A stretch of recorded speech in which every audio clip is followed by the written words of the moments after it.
Right now, we'd like to welcome Coach Paulo Melendez, head football coach for the Horizon Scorpions. Coach Melendez, how you doing this afternoon? Man, I'm doing fantastic. Thank you for having us. Sounds good. Sounds good. We're getting closer and closer to that magical day, right? Yeah, I mean, I think for a lot of us, we're just happy to start practice. We're just happy to get back in school with full attendance. So it's almost like a first time attempt at getting started over. So we're really happy to get rolling again. Boy, that is so true. That is so true. Before we leave 2020 behind, I do have a question about, obviously, it was a tough year for everyone.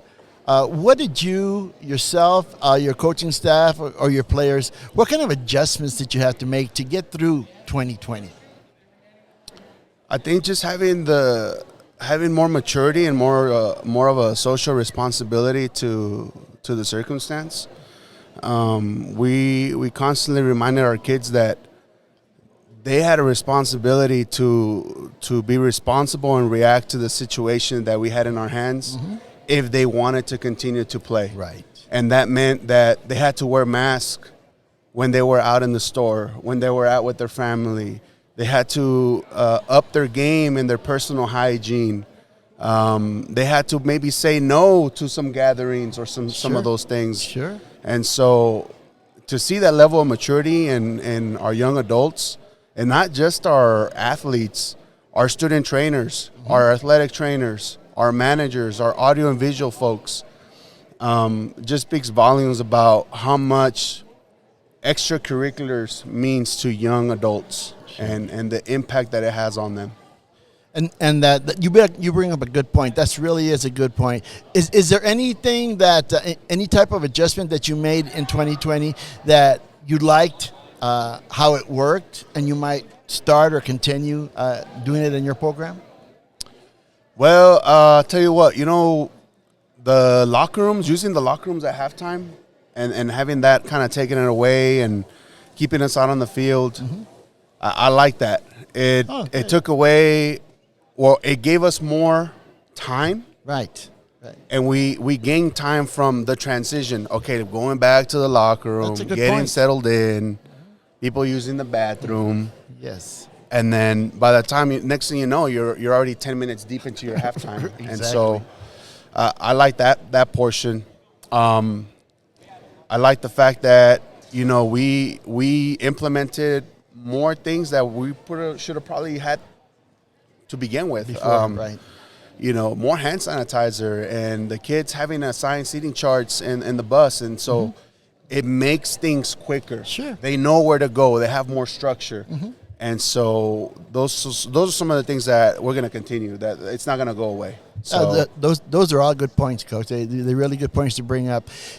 Another thing, in talking to some of the other coaches that have been here, one of the things that they bring up that I like to ask about, last year obviously was not a good thing. I don't know how much of your JV schedule you played. I don't know how much of your freshman schedule you played. But do you think that it's going to hinder your program in any way, either this year or in the next couple of years? No, I think if anything, for us at Horizon, it's added fuel to the fire. Oh, good. Our sophomores right now, who were freshmen last year, mm-hmm. they're hungry. They were deprived from basically a year of extracurriculars. Yeah. And so that's one of our deepest classes right now. We have over 25 sophomores alone. Wow. And I'm pretty sure the number is bigger than that, but they were starving. They didn't get to play but maybe a scrimmage and a game. Right, for the whole season. Yeah, and so that's a group that I'm keeping a close eye on, that I'm really excited to watch, because we never really got to know them on the field from last year. And I'm excited to see that bunch grow. Yeah. I don't think there's going to be much of a drop-off for us. If anything, we need to pour into them more. Good. Looking back at, again, the situation that occurred, and, looking forward to this year. Obviously, last year, even though you had a limited schedule, your team was very successful. That running game was just something else. It really was. Give us a sense of some names of who to look for, this season, offensively and defensively. Well, I think offensively, I'd be remiss if I don't mention our backfield and quarterback Jacob Quijas and Yes. running back Ernie Garcia. Right. But our offensive line, that's our bread and butter. That's where we hang our hat on. And so guys like Octavio Ornelas, Mikey Rueda, Brian Cordero, those are all guys that have been playing offensive line for us for a while, and so they understand our system, our terminology, what we expected them from that position. And so you alluded to that. We had somewhat, I guess you'd call it successful season based on the circumstances. We were able to win a by-district championship and play in the area round, which gave us 2 extra weeks of practice on an already condensed year. And so a lot of young guys were able to get additional practice time. And so offensively, it goes with our offensive line. And so if we're able to take the pressure off of our backfield by being on the right hats, that's good. And then obviously in the passing game, wide receivers, Adrian Parra, Dominic Chaparro, Aaron Moreno, those are guys that we're looking forward to and alleviate some of the pressure when teams want to pack the box. Defensively, Julian Contreras, number 42, he's the man in the middle linebacker. Fernie Villa, who was an all-state wrestler, all-American wrestler. Oh, wow. He's making the switch from defensive tackle to linebacker, and he's one of those guys that, you ask to cut weight, they're used to that. They're wrestlers, they're used to that. Sure. And so he took that upon himself. He's challenging himself to play a new position, and I look forward to seeing him flourish in that role. Secondary-wise, there's a couple guys that I'm keeping a close eye on. Angel Cimental, Sigala, and there's one young man that I can't come back around to, but Chris Munoz, and that was Aaron Sigala. But Chris Munoz, too, that's another freshman that got an opportunity to play last year on the varsity. And interesting young man that not a lot of people know about is Robert Rodriguez. Right now he is our number 2 quarterback, but he played corner. He was a starting corner for us last year as a freshman.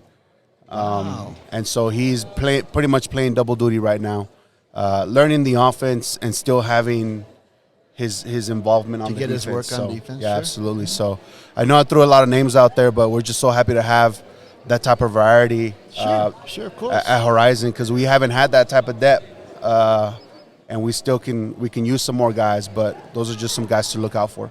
And of course, obviously, Coach, that speaks to the success that you've had recently at Horizon and continuing to build on it. I'm sure that, I guess I can ask you, what is the attitude of your players coming into this year, knowing that they won a by-district game last year, and that success will carry over to this year? I think this group, this senior bunch, they've been real successful since they were at the middle school. Okay.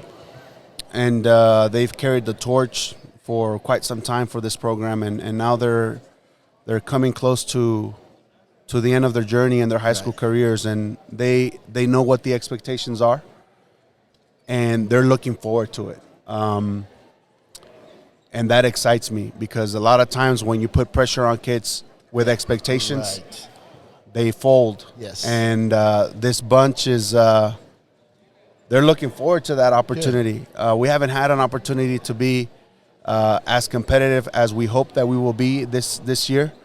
And they're ready. They're ready. Coach, look forward to seeing the Scorpions this season, and continued good luck for the coming season. We appreciate everything you guys do for our student athletes. Thank you guys for having us. Thank you.